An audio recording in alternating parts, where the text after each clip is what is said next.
A chair scraped hard across the floor, loud enough to slice through every conversation in the room. Heads jerked toward the sound. A violinist stopped mid-bow. Someone's drink tilted, sloshing over their hand. A stagehand froze with a rope half pulled. Two reporters whispered conflicting guesses, both wrong.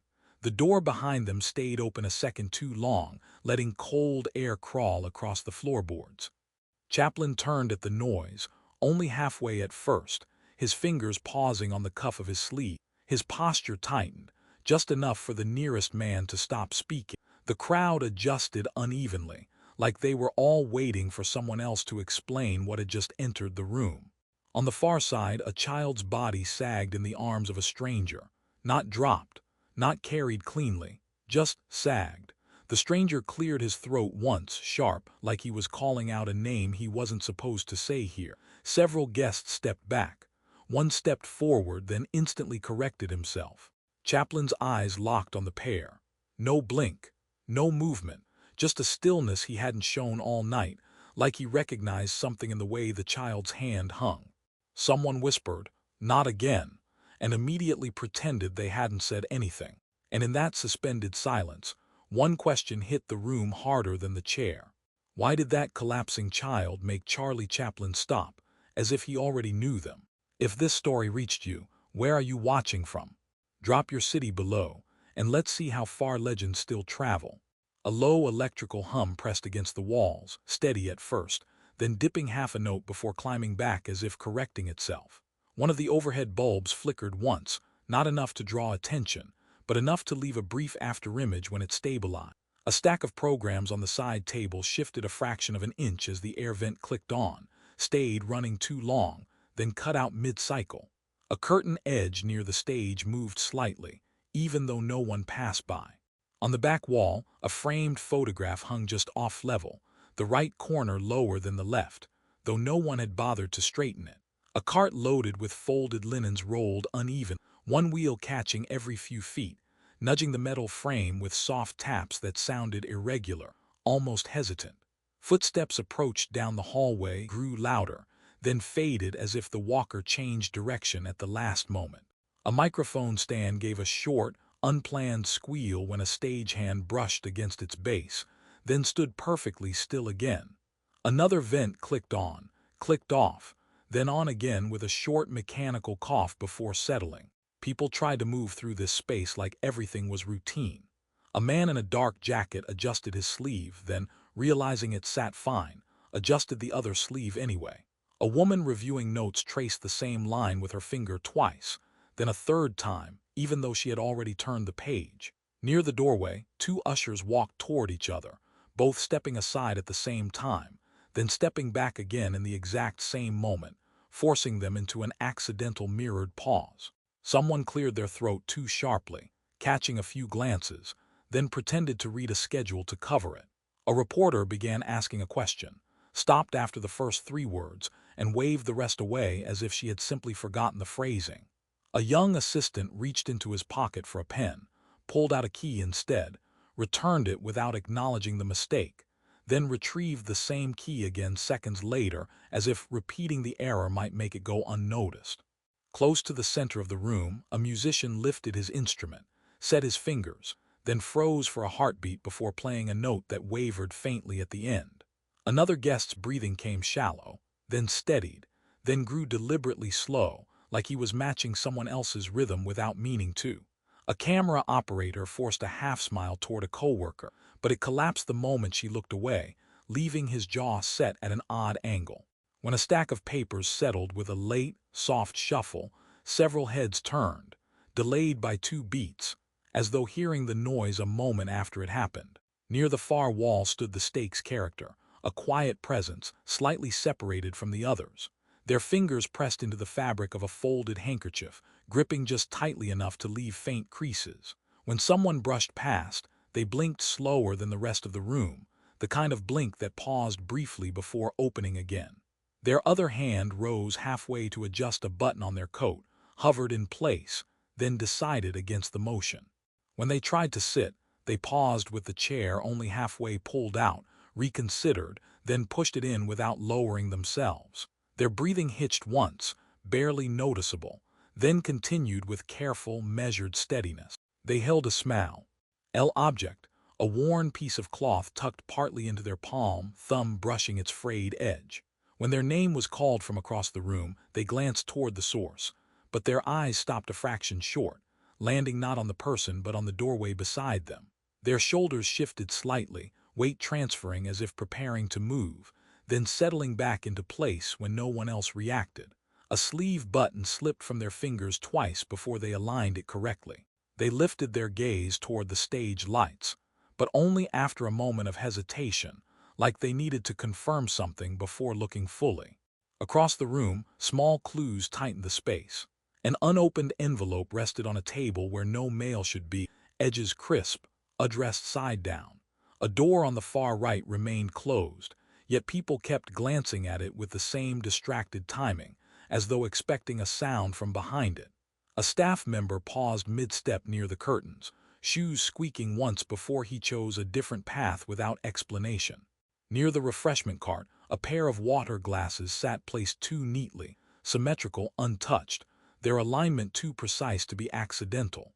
A man whispering to a colleague said one name too softly, then immediately switched subjects as if the word itself had been an error. A program fell from a chair, landing face down, and the nearest person reached to pick it up, stopped halfway, and let it lie. The pressure in the room rose gradually, almost mathematically. Conversations thinned to shorter exchanges. Footsteps fell out of sync with the music playing faintly in the background. Someone entered through the side door a half-second too late, causing a few people to turn sharply before pretending the timing hadn't mattered. Objects grew still, hands holding cups a little longer than necessary, fingers resting on tabletops without releasing. The stakes character shifted again, sensing something in the room through the tightening of shoulders or the shallow catch of breath around them. The overhead lights dimmed a fraction, not enough to be dramatic, but enough to change the depth of shadows under people's eyes. Reactions across the room came a beat late, nods delayed, glances held longer than intended. Someone inhaled sharply near the aisle, then stopped before the breath completed. The room hovered in that suspended beat, every movement growing a shade too careful, every sound arriving a fraction too late, right before the moment everything would break. A body hit the floor before anyone understood who it belonged to. No warning, just a blunt, breathless collapse that snapped every conversation in the room in half. Heads twisted toward the sound. A chair leg scraped. Someone's glass tilted, spilling a line of liquid down their wrist.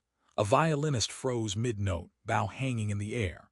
A reporter's pen slipped from her fingers and bounced once, then rolled in a slow circle that shouldn't have lasted as long as it did. People inhaled at different times, out of sync, like the room couldn't agree on how to react. Only after those scattered movements did Charlie Chaplin turn, slowly, one shoulder first, then the rest of him. The child lay crumpled beside the doorway, limbs folding inward, breath shallow enough that no one could tell if it was still happening.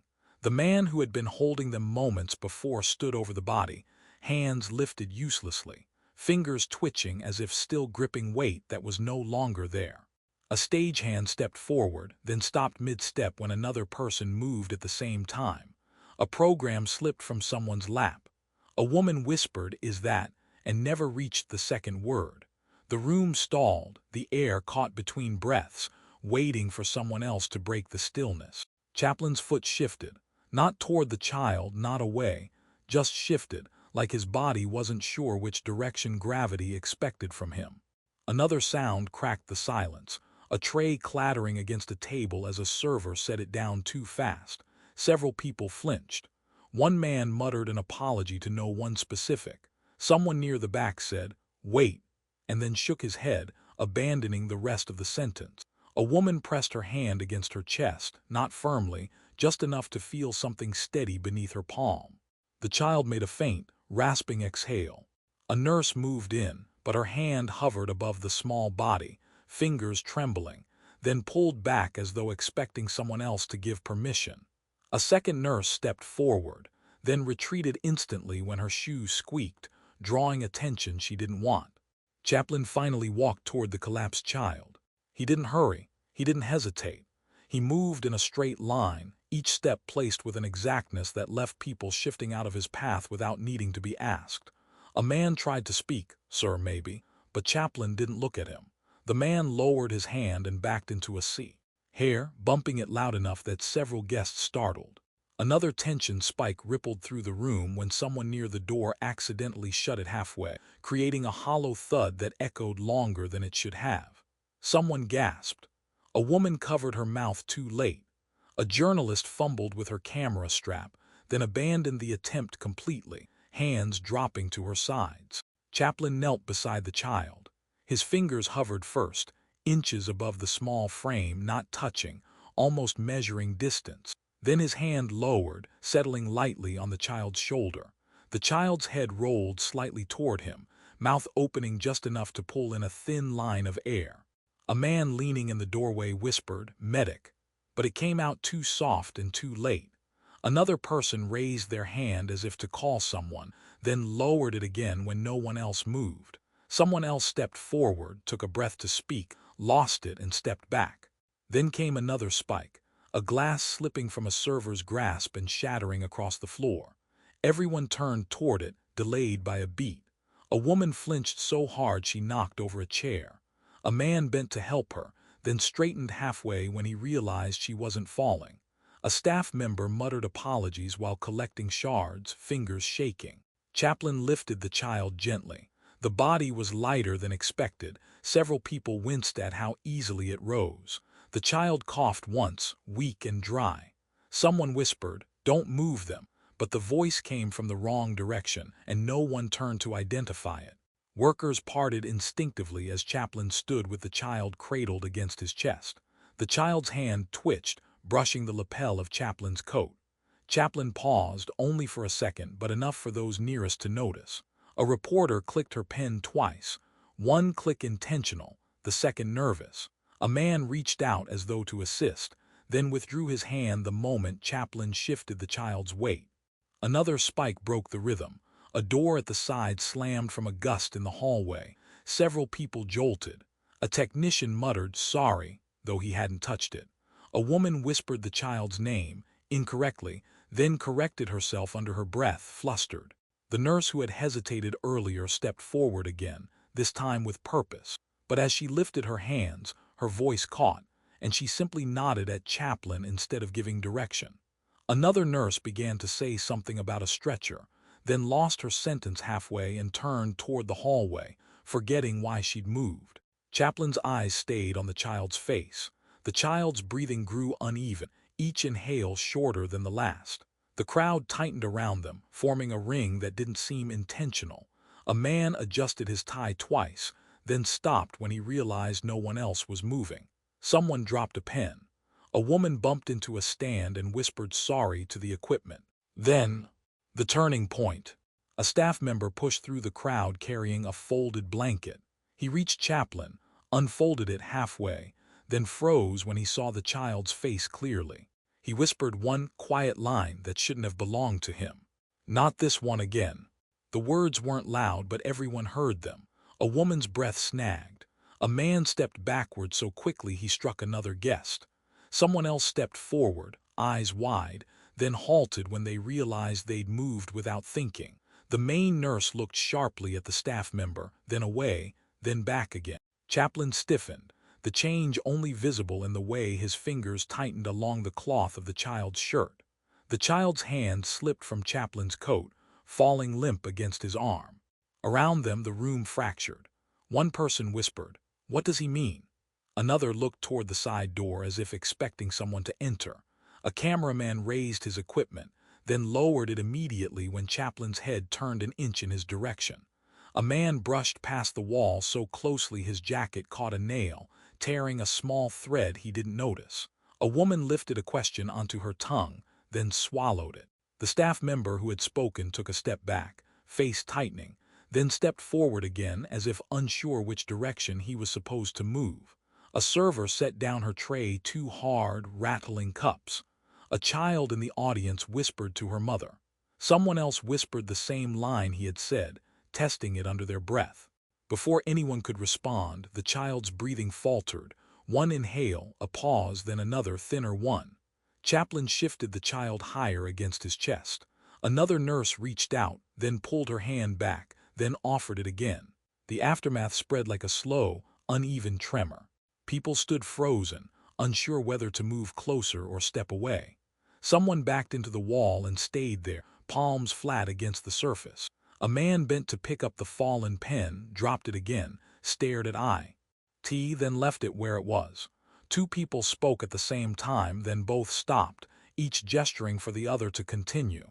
Neither did. The envelope on the nearby table slid an inch when someone brushed past it, but no one picked it up. A door remained half open, letting in a faint draft that lifted the edge of a curtain. A woman wiped her cheek with the back of her hand without realizing she'd done it. A server straightened the cups on her tray, even though none were out of place. The room held its breath around Chaplin and the failing child. Nothing returned to normal. It started with small, almost invisible slips. Chaplin's grip on the child's shirt tightened a fraction too long before he loosened it. His mouth opened to say something to the nurse, but the first sound split in the middle, landing on half a syllable before he closed it again. He cleared his throat once, then again, then a third time, softer each time. His knee shifted as if preparing to stand, but he stayed kneeling. A man offered a blanket. Chaplin reached for it, stopped, and let his hand fall against the floor instead. His blink came slow, the lid pausing before lifting. One of the stagehands dropped a cloth near him, and Chaplin didn't pick it up, just watched it settle.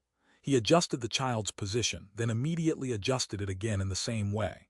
A breath caught in him, short, clipped, and he disguised it by repositioning his coat. He lifted the child higher, then lowered them an inch as if second-guessing the motion. His free hand hovered over the child's hair, stalled, then retreated to his knee.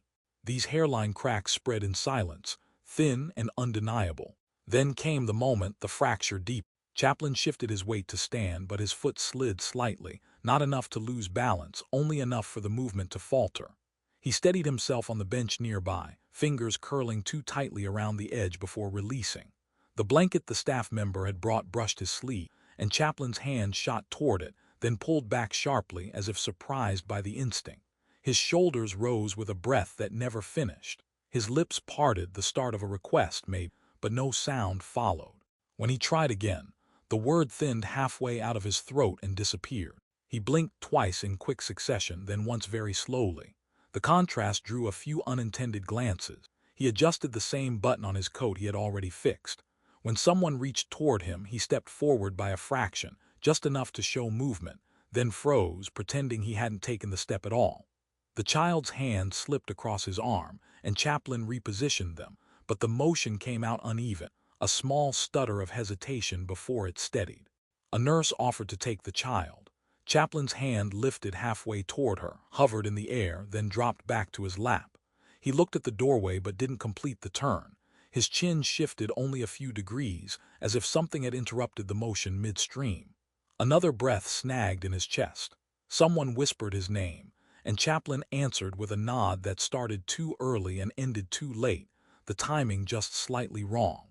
Around him, the room noticed, quietly, indirectly, and pretended it hadn't. A woman folding a cloth refolded it immediately, though it was already neat. A man repeated the same line twice before catching himself, then pretended he hadn't spoken at all. Two journalists made eye contact, then snapped their gazes apart as though the glance had been a mistake. A server reached for a tray, touched it, and then stepped back without lifting it. Someone whispered sorry, though they hadn't bumped anything. A pair of guests resumed a conversation mid-phrase, only to let the sentence trail off before finishing. Footsteps slowed whenever someone passed behind Chaplin, their strides softening across the floorboards. A technician watched too closely, then focused intensely on rearranging cables that didn't need rearranging. A door was pushed open slightly by someone entering late, but instead of closing it, they left it ajar, glancing at it twice during the next minute. A man checked his watch, frowned, checked it again immediately. Someone picked up a fallen pen and set it down in the wrong place, leaving it diagonally across a stack of papers. A reporter adjusted her sleeve once, twice, then a third time before forcing her hands still. Breathing around the room shifted, short bursts, sharp inhales, consciously measured exhales. as though everyone was recalibrating without admitting why. Chaplin, still kneeling with the child, lifted his chin as though about to speak to no one in particular, but the sound didn't arrive. His hand rose halfway toward the child's cheek, paused midair, then lowered to the blanket instead. He shifted his posture, stopping mid-motion as if reconsidering it. The nurses exchanged brief, clipped glances, each trying in. Ought to be the one to notice him too directly. The room tilted, quietly, around the weight of what no one would name. A few people took one step backward, then froze, unsure if stepping back was the wrong signal. Someone adjusted the microphone stand even though it was perfectly upright. A stagehand straightened a chair, then straightened it again. A young assistant began a sentence into his headset, stopped halfway, and removed the earpiece entirely. Near the door, a woman reached out to close it, hesitated, and let her hand fall without touching it. Another guest wiped their face with their sleeve, blinking as if surprised by the motion. Chaplin finally shifted, only slightly, but enough that the circle around him tightened again. A hand hovered near his shoulder, withdrew. A cup on a tray trembled with the server's grip. The child's blanket slid an inch down Chaplin's arm, but he didn't fix it. The silence felt held open, unresolved, stretched thin. Someone near the aisle froze mid-gesture. A question rose on one person's lips and stayed there. A breath caught and didn't release right away. A hand hovered above the back of a chair. Footsteps stopped at the doorway and didn't continue. And nothing closed, nothing settled. The fracture stayed suspended in the air, waiting for the next movement. The first glitches came fast, one after another. A technician dropped a roll of tape and didn't reach for it. A reporter mispronounced a name, corrected it too sharply, then corrected it again as if the first correction hadn't happened. A server began to pass a tray forward, froze mid-extension, then pulled it back to her chest. Someone apologized after simply turning around. Two people stepped toward the same doorway, halted at the exact same moment, and gave identical half gestures for the other to go. A man checked his inside pocket twice in under 10 seconds. A program was placed on a table, then slid an inch to the left without explanation. A stagehand repeated "ready" to a colleague who had already nodded. A guest knocked lightly on a service door, waited a second and walked away before it opened. Another pulled open a drawer, stared at its contents, then shut it without touching anything. The room's rhythm shifted wider. Instructions began repeating minutes apart, first from one corner, then another. A staff member pointed toward a hallway, only to retract the gesture and send someone in the opposite direction. Two guests reached for the same chair, touched it simultaneously, then both stepped away as though it were hot. A hallway door swung halfway open and stayed that way, people passing it with glances but never closing it. A clerk double-checked a clipboard he'd already signed off on. Someone whispered a question, lost the last half of it, and walked away before receiving an answer. Movements overlapped, two servers taking the same path, then halting, backing up, and choosing different directions. A cup was placed on a counter, moved 2 inches to the right, then returned to its original spot. A man corrected a number in a notebook, paused, and corrected it again the same way. A colleague replied to a question before it finished, then asked for the question to. Another staff member reached for a broom, set it down, then picked it up again as if confirming its weight. Footsteps down the main aisle shifted pace mid-stride, the click of heels uneven and hesitant.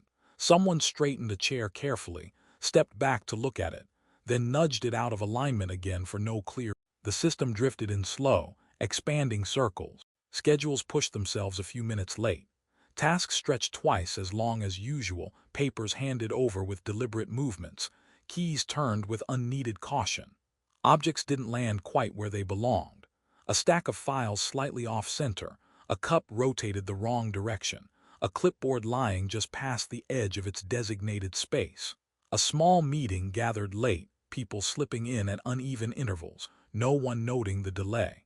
Someone rechecked the same document they'd reviewed earlier, flipping through the pages with slower, heavier motions. A cart was rolled forward, paused in the middle of the room, and redirected without clear purpose. Lights flickered once overhead, stabilized, flickered again before someone manually adjusted the switch even though it didn't help. A door remained partly ajar, never fully closed, never fully open.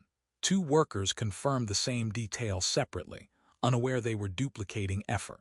Footsteps collected at intersections, pausing before proceeding. A technician restarted a machine that hadn't malfunctioned. A few lingering tasks stalled midway, papers sorted halfway, then left in a near-wrong pile, tools placed down without returning to their spots.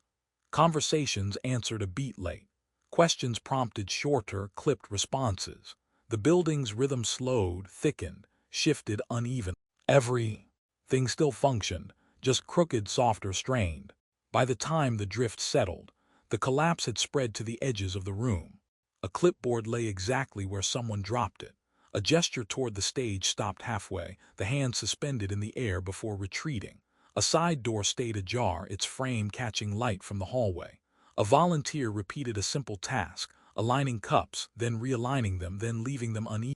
A single overhead light flickered once more, steadied, and remained dimmer than the rest. Footsteps approached the doorway, paused, hovered, then faded back into the hall.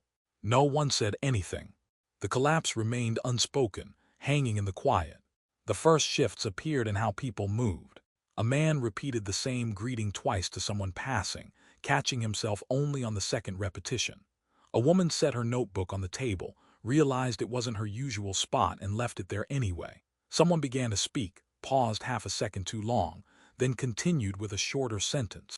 At a doorway, two guests slowed at the threshold before stepping through. A server checked the level of water in a jug, set it down, then checked it again without pouring anything. A stagehand corrected a word mid-phrase, then corrected it back to the original. Footsteps down the central aisle started briskly and softened halfway.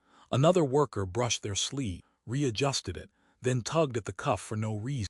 A man picked up a pen, placed it sideways instead of straight, and didn't fix the angle. A volunteer straightened a chair, stepped back, and left it noticeably off-center. Two people began talking at the same moment, stopped at the same moment, then waited for the other to start first. The shifts widened. Simple tasks stretched slightly. Programs were stacked slower than necessary. Two staff members asked the same question minutes apart, unaware the other had already asked it. Whispers drifted across the room, stopping mid-word as if the speaker had forgotten where the sentence was going. Footsteps in the hallway fell out of sync, fast, then slow, then fast again. Two servers moved toward the same cart, hesitated, and backed away simultaneously before trying again. The hallway quieted at the wrong times, pockets of stillness forming where there shouldn't have been pauses. People handled objects with more caution. Cups lifted with two hands, papers transferred edge first, tools passed after an extra second of holding. Colleagues paused before touching equipment. Someone repeated an instruction, adding a hesitation they didn't notice. A woman reacted late to a simple request, blinking once before answering. Another checked the side door, walked away, and returned seconds later to check it again. A stack of papers was handed over with exaggerated care, fingers grazing too long. Two people exchanged glances and looked away immediately, almost abruptly. A technician began sorting cables, stopped mid-motion, and restarted the task in a different order. Routine motions landed a beat off, someone tying an apron too slowly, someone beginning to write and stopping halfway through the stroke.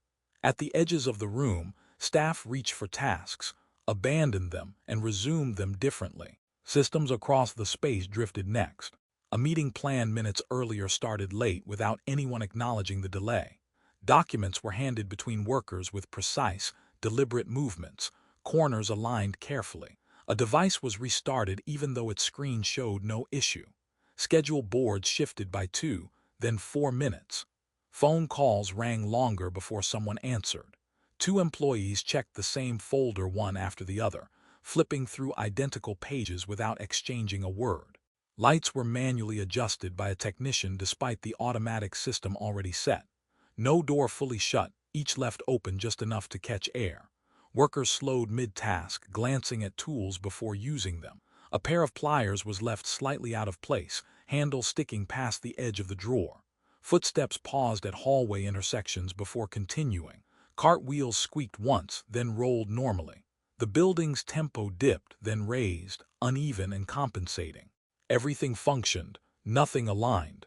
Gradually, routines began to reform, though not cleanly. Footsteps regained a steadier rhythm, though softer than before. Voices lifted back to regular volume, the clipped edges smoothing out. Tasks completed on the first attempt, papers filed, lights checked, trays organized. People spoke without hesitating, their sentences reaching their ends. Equipment powered on without the need for second tries. But the objects from the incident remained untouched. A small note lay on the corner table exactly where it had landed. A hat rested on a shelf, not in its usual place. A card sat at an odd angle beneath a stack of programs. A chair remained angled slightly wrong, no one core. Recting it, a folded cloth stayed placed too neatly on a bench. A file was set down crooked, its corner lifted. An envelope waited near a lamp, addressed side down. A glass sat inches from where glasses were normally stored. People moved around these items without acknowledging them, adjusting nothing. They became the new fixtures of the room. Everything moved, just not the same way.